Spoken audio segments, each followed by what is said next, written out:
Spotlight is proudly sponsored by HEC Media, St. Louis's home for arts, education, and culture.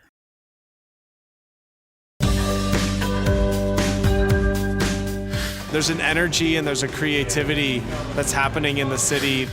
I just love hearing love stories. The things that bugs do make us look plain and boring.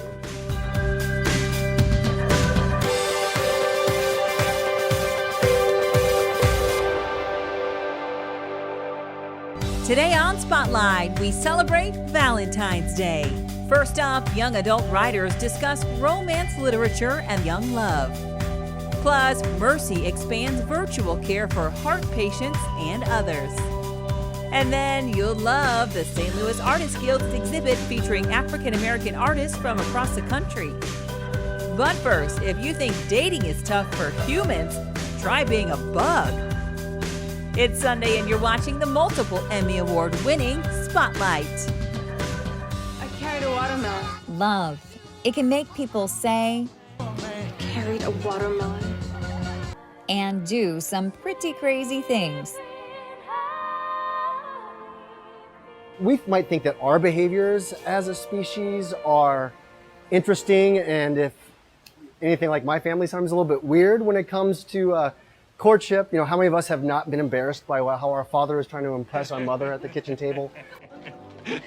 Save the neck for me, Clark. But the things that bugs do make us look plain and boring. Here's just one example. Some of these moths at the butterfly house will emerge without any mouth parts, so they can't eat. They have just one job: find a female and mate before they die. And moths are masters of chemical romance. Fortunately, males do have huge furry antennae to receive those chemical messages from females. Moths, females will secrete a pheromone that can attract males from nearly 30 miles away. If he's lucky, she's a few meters away. If he's unlucky, she's 28 miles. He's got a bit of a flight to go, and his hope is that he gets there before any other male does, following that pheromone trail. Some predators have keyed in on this fact that those pheromones are irresistible. There's types of spiders that actually can produce the moth mating pheromone to attract male moths to them.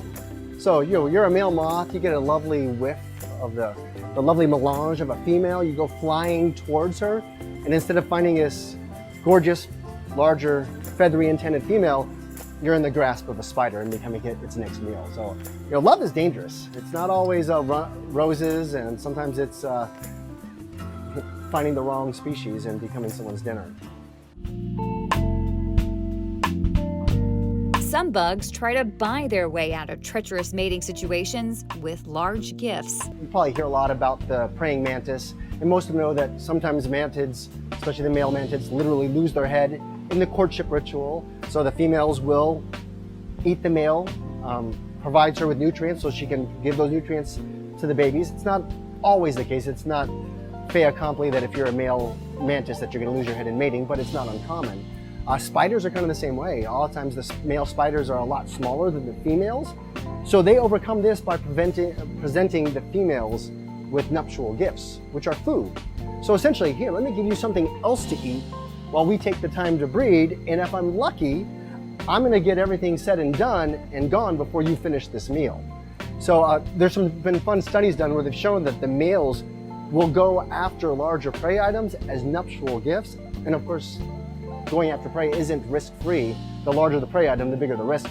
So males are taking this risky behavior because it's also risky to show up with a gift that's too small. Because if she finishes it too fast, you're the second course. Believe it or not, cockroaches are some of the more romantic suitors. The males will sometimes set the mood with a meal for the females and even stick around to help provide for the family.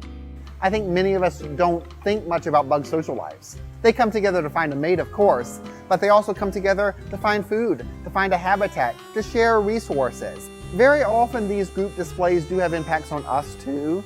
Roaches are, again, a really good example because the things that they do enrich the soil and help us out tremendously. All of these eat, pray, love tendencies are on display at the Butterfly House in February.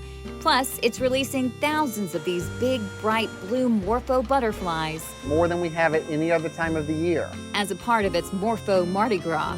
You'll see our blue morphos. You'll get to learn a little bit about bug courtship and a lot about what makes bugs the party animals that they are.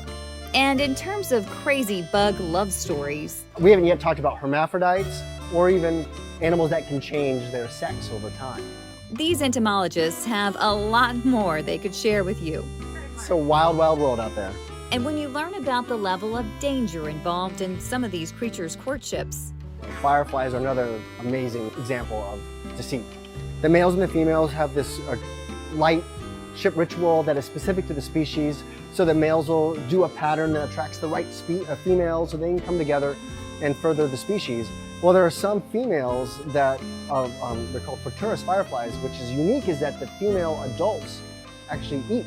A lot of times the adults won't eat, they come together to breed and that's the end of it. Well, these females want to be able to provide their eggs with a chemical defense. And they get the chemical for that defense from other firefly males. So these Foturus fireflies are known as the femme fatale. They actually show a light pattern that attracts males of a different species. It's not the males of their species, it's a different type of firefly that she attracts in, and of course, a rude awakening for him. It's not the right female, it's a female that's gonna eat him. She eats him and then she takes the chemicals from him, puts them into her eggs so that her eggs are distasteful. All of this may give you a more positive perspective on love as we know it. We appreciate being a human a lot more because as complicated as dating is, for a male, I never worried about getting my head bit off, never had to worry about losing any body parts or the female just straight up eating me. And while my gifts were present, they weren't maybe as necessary as they are. My life didn't depend upon it.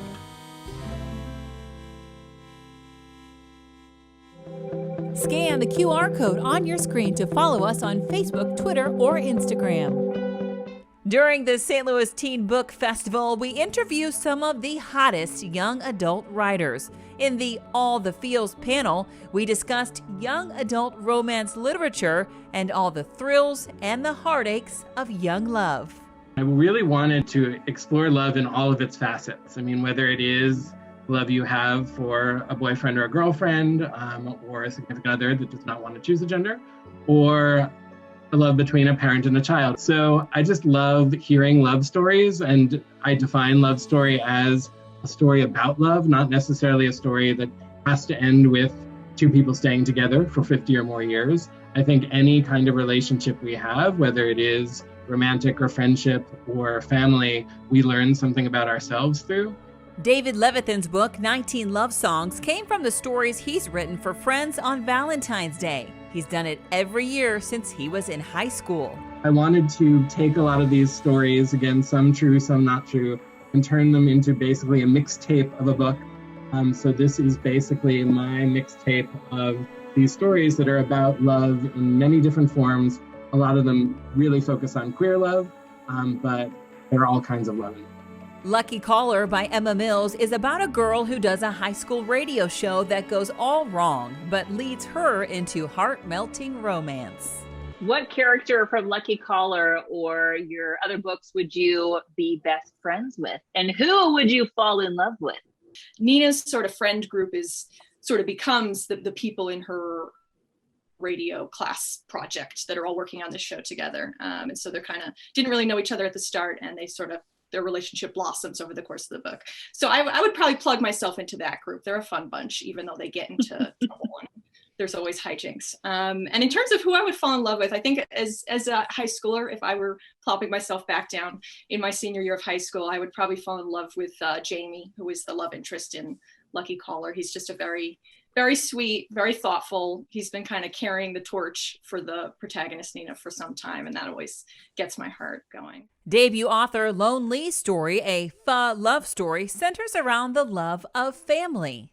Of course, it's about the coming of age of this teenager, because that is the basics of young adult. But in my life as a young adult, as a teenager, my family, they were always somehow involved. And I think in this one, especially my novel, it has a lot to do about the immigrant experience, specifically the boat refugee experience, because my mom and a lot of my family members escaped Vietnam after the war, and they escaped by boat. So a lot of that, their experience, their wants and dreams for the children, I think that was always present in my life. So that's how that kind of worked its way into this novel too. Debut author Robbie Couch's book, The Sky Blues, is about an openly gay student who wants to prompose to a guy he really likes.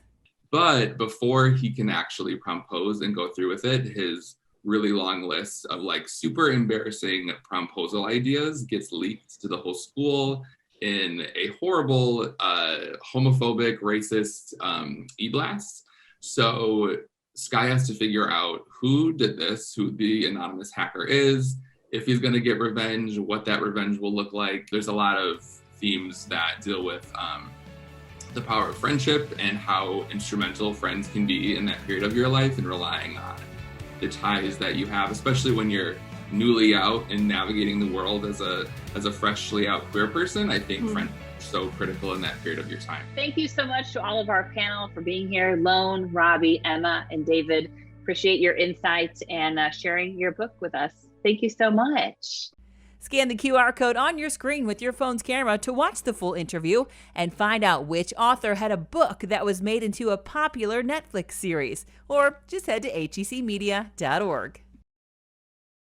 You can find the stories featured in today's show along with past episodes and more at hecmedia.org/spotlight. Hi, Dr. Stone. Good. I'm doing real good. Yeah. During the pandemic, heart doctors at Mercy Hospital St. Louis say patients should not feel like they have to wait to meet with a doctor. Virtual visits can get heart patients seen and heard. The video visit's been really helpful for patients because we're trying to expedite their time in the hospital, especially in these COVID times. We don't want them to be in the hospital for longer than they have to. And there may be an outpatient procedure without a hospital stay that would be a life changer. So because of COVID, it kind of initiated this approach. During the first year of the pandemic, Mercy Hospital St. Louis tried something new. That's when the transcatheter aortic valve replacement surgery, or TAVR, became a procedure that no longer required an overnight hospital stay, as long as a patient qualified. If they do that, it's very convenient for them to then not have to stay in the hospital and go home and sleep in their own bed. Just like his patient, Dick Bonin. Bonin became the first TAVR same-day discharge patient in the St. Louis area. Using a stented valve that's mounted on a balloon, and it's basically to treat patients with a narrowed aortic valve. After Bonin's procedure, he was back to the outdoor activities he loves. He would be the first person to tell anyone, the heart needs attention. I should have had this procedure a long time ago. I was out doing this deck, but I couldn't do very much. I'd come out and work about 5-10 minutes, and I'd have to go in and take a rest. My wife and I walk, and there's a hill over here. We call it Cardiac Hill. And I had to stop going about halfway up the hill because I was getting a tightness in the chest. And I told the doc about that. That's when he said, yeah, you're going in for a stress test. He said I could just kill over any day. Normally, the heart procedure would have been a big deal for him, with a hospital stay of 30 to 34 hours. Motivated by the pandemic, Bonin is now among many patients having positive outcomes with a same-day discharge. He went in at 6 a.m. and was home by 6 p.m. The procedure took 90 minutes. Now Bonin feels stronger and healthier. I didn't think I was sick. I didn't think I had a problem until especially after the procedure. So I'm lifting these boards right now and replacing this deck, but I feel 100% better, sleeping better. I feel like I've gained an extra 10 years. This is why Mercy encourages patients to try virtual visits and not to wait to get needed care. Any new issues or concerns? Mercy just announced it was awarded a $2.2 million grant from the Federal Communications Commission to expand virtual care and upgrade telehealth services in Missouri, Arkansas, and Oklahoma. Mercy says this will help many areas of medicine supporting patient care, and says it promotes social distancing, by serving high-risk and vulnerable patients from their home before and after a procedure. Things that the patients get before they go home is a heart monitor anyway, so we're monitoring them from afar or remotely. With the video visits, the following day or the day after they're discharged, we do a follow-up visit to make sure that everything is going okay. We can actually inspect them. We can actually even have them, show us their access sites. It's a lot more convenient for patients so that they don't actually have to physically be here, especially in these times. But moving forward, we will use this as a tool because a lot of our patients are coming from elsewhere, meaning that they're coming from afar, so it prevents another visit where they actually have to drive in and then drive back home. Hear a jazzy tune later on Spotlight.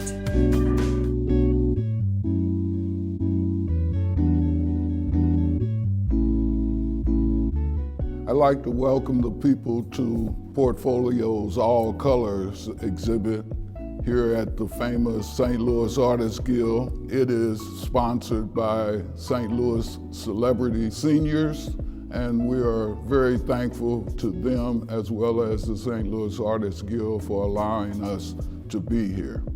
We're here celebrating our 33rd year of existence as a not-for-profit 501c3 arts organization. We have been in business with a mission of educating, enriching lives, and fostering a greater awareness of art created by the African American visual artists.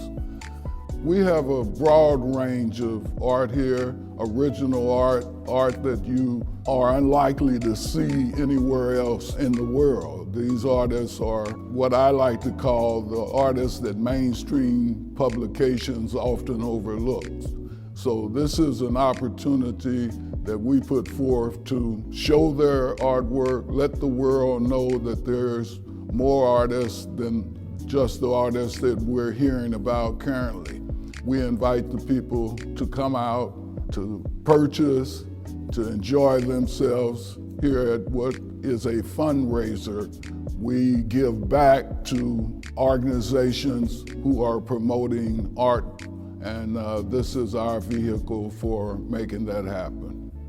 I think that people should come out and see this show because it's the first great show of 2022, and it's an exhibit that features the artwork of African Americans that no one has heard of in a general sense. So my question over 33 years was to name 5 nationally known African American visual artists, living or dead. Who might they be? And I've challenged people to do that so that when you go to Tucumcari, New Mexico and name this person, they will know about it, a national name, So people should come out so that they can learn about the African American visual artist who has always been here. It's just been overlooked over the years. All Colors Invitational runs through February 26, 2022. For more information, you can check the St. Louis Artists Guild's website as well as Portfolio Gallery's website. We look forward to seeing you. HEC Media, recognized, celebrated, honored time and again for excellence in the industry. HEC Media has been bringing home the hardware for over a decade. Arts and education to author talks, magazine shows and documentaries, individual craft achievements to overall excellence. Find all of the award-winning content at hecmedia.org. This story is brought to you in partnership with STL Made.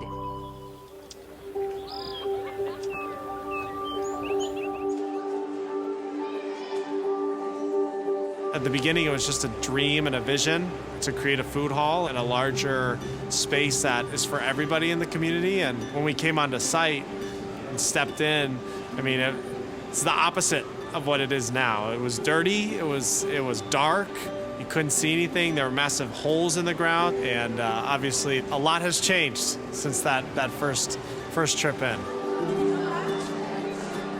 The food hall is comprised of It's going to be a total of 20, but we have this initial 11, all individually owned proprietors, love St. Louis, unique cuisines. And so each kitchen you're going to find a chef who's just really passionate about his or her niche group. We opened in 2016 at 2301 Cherokee Street. It was pretty much a family-run, restaurant. For the first couple of years, I was the main chef. I took the orders and I had to go back and do the cooking and everything. But then we kind of expanded a little bit and we kind of outgrew our space. We heard about the City Foundry. They came to eat and they of course, Will and Steve loved it, and it was just kind of the rest is history.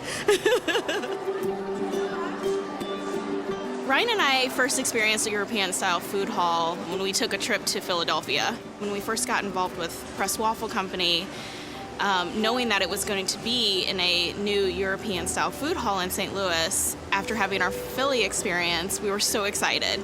And just to top it off, that it's inclusive and very diverse, it's a phenomenal thing to be a part of. We wanted to create something that day in, day out is a space for all St. Louisans to come together to celebrate our incredible food culture, and as we continue to grow, celebrate the small businesses that are going to be located here. So we have Senegalese, which is maybe a cuisine that a lot of people haven't tried. We have crepes and sandwiches. We have people who have been in the business for years, and we have people where this is their first place starting their business. So all together, it's like you have this unique neighborhood of chefs with experience, with coming into it for the first time, that really creates this really collaborative, innovative neighborhood that just fits this real neighborhood as far as Midtown so well. The first month that we had, and we sold 16,000 tacos. We're reaching a larger demographics from the office workers, hospital employees, and all the way to the students from the colleges, and people from all over the counties and everything, and they're all coming, and it's been great. With the combination not only of the Foundry, but you're seeing Union Station get revamped, you're seeing the MLS stadium come in, you're seeing SLU adding renovations to their buildings as well. So it's really, again, I mentioned collaboration inside, but even just in all of this kind of central corridor, this revamp that's making people want to come back to the city. Time Magazine named St. Louis one of the world's greatest places. I think that's amazing, and it's about time in my mind. So to be a part of that is just very gratifying for me. I love the city. There's an energy and there's a creativity that's happening in the city that I'm not sure everyone in the region knows about. And we think a lot about how City Foundry can maybe be that first introduction into what's happening in the city. Visit thestl.com for more stories like this one. HEC celebrates St. Louis like no other media outlet, highlighting those making a difference through science and technology. It's a wonderful community of young entrepreneurs who are all doing very amazing things. Focusing on arts and education. Poverty is not going to stop a student from getting a quality education. We can't let that happen. Broadcasting meetings and functions to educate and inform our community. St. Louis feels like a city on the road to extraordinary things. Producing compelling documentaries celebrating our region. Henry Shaw founded the Missouri Botanical Garden, one of the first of its kind in the country and one of the best of its kind in the world. Visit hecmedia.org for up-to-date, locally produced stories about the people and organizations who make St. Louis great.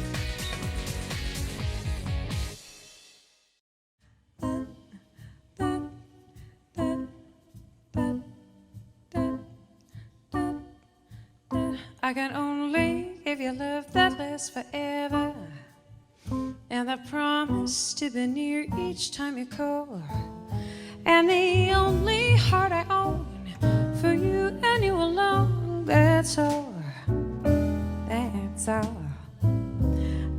can only give you country walks in springtime, and a hand to hold when leaves begin to fall, and a love whose burning light will warm the winter night. That's all.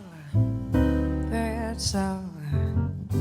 There are those, I am sure, who have told you they would give you the world for a toy. I have these arms to enfold you, and a lifetime can never destroy. If you're wondering what I'm asking in return, dear, you'll be glad to know that my demands are small. Say it's me that you'll adore, for now and evermore. That's all. That's all.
They would give you the world for a toy.